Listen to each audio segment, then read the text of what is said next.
IFM News. IFM News. IFM News. Lokal. Idol Joan, kamen. Nangiya basa tiya Sangguniang Panlunsod iti Siyudad Ilawag iti may sa resolusyon apan nangiteksada iti napalao sa panagyamanda iti provincial government. Indasar dayto ni Vice Mayor Ray Carlos Pariñas kas panangapresyar na iti nagbalin na tignay ni Gobernador Masing Marcos Manotoc anang dengeg iti arongaing na amay libre ti entrance fee dagiti ubing nga sumreg iti Marcos Stadium. Kastiman tiya paset iti panangipresentar na. To Presiding Officer, I have here po Draft City Resolution number 2025-022. A resolution expressing gratitude to the provincial government of Ilocos Norte through the Honorable Governor Matthew Marcos Manotoc on his approval for the free use of the Ferdinand Edralin Marcos Stadium of students and minors. The Sangguniang Panglungsod of Lawag City, through the City Resolution number 2024-137, sponsored by Vice Mayor Ray Carlos Pariñas and unanimously approved by 9 members of the Sangguniang Panglungsod on October 22, 2024, expressed consideration to waive charge for the entrance fee for children below 4 feet and of students for the use of the Ferdinand Edralin Marcos Stadium. Governor Manotoc specifically mentioned on his social media account on January 30, 2025, that he granted the privilege to use the FEM Stadium free of charge to students and special group every day. And he also gave a free entrance fee on specific days to all Ilocos Norte residents, since the governor said, "Your wellness is our priority."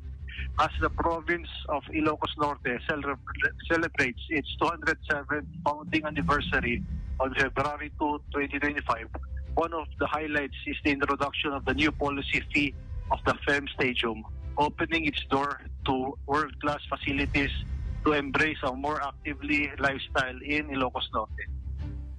The accessibility of the FEM Stadium has provided a significant benefit to our constituents, especially to our students, enabling the organization and hosting of activities that promotes educational enhancement, physical health, social bonding, and cultural enrichment. The support and generosity extended by Sangguniang Panlalawigan with approval from the Governor Matthew Marcos Manotoc have played an instrumental role to heed the request of the public on the free use of the FEM Stadium. Let us i-recap ko lang dito yung napasamak ka dito yung stadium tayo iti. Iti nagkaroon tayo ti Lawag City meet in different schools ti Lawag City na nakandendar tayo kadidya tada ni Barok nga mesamet nga atleta ket namuan tayo nga singsingiren da di DJ ubing ti 10 pesos So nakita tayo ka DJ ordinance ti Capitol nga the existing ordinance to have a fees ka di DJ estudyante nga mangusap di stadium. So agyamyaman akapo kadigitoy members iti 12 Sangguniang Panglungsod at antay nga pampanunutin ti politika or no sino man ti matamtamana may mesa ti tugon tayamin ito na ti pagsayatan ti Lawag City DJ ti importante. So from the bottom of my heart, thank you kadigijay pimutos kadigijay nga resolution ng igan ni Governor na nakita yo DJ preskon na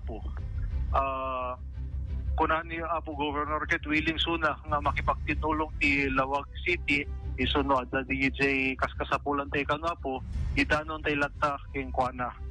So keto ket sa kapasit lang pinag talyaw DJ pinang respond ni Governor at the first week kaya ito yung atawin nakalat iti communication nga kaslang ti turong dokuma idiket handa ko mga ikikan ti importansya baka nasapa kanupay nga mga men DJ nga ordinansa ti provincial capital nakita na beta nga public demand dito. So okay.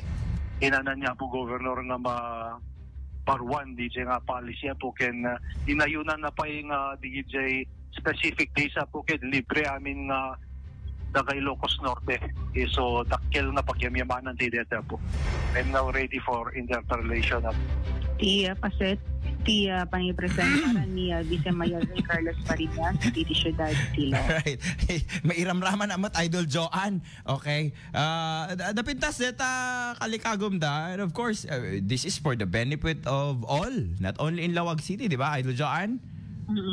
Naman badlaw ko tata. Napintas digiti statements digiti Fariñases towards the Marcoses, Idol Joanne. Anong meron? Anong meron ngayon sa Lawag? Agtitinonos din sa Idol Bernard. So, sino ang naiwan? Yeah. Barang makasurat ng dumit lang, Idol Bernard. Ayan. So, kahit mo sabihin, walang iwanan? Dapat akit Di Idol Joanne kayo sa dumdum nga iti DJ on air tirabi iti. I mean, the bedroom voice. Okay. Go ahead, Idol Joanne. Damag iti Ciudad Tilawag, Kadway 99.5 Vice Tilawag, Idol Joanne, itim tatak firm.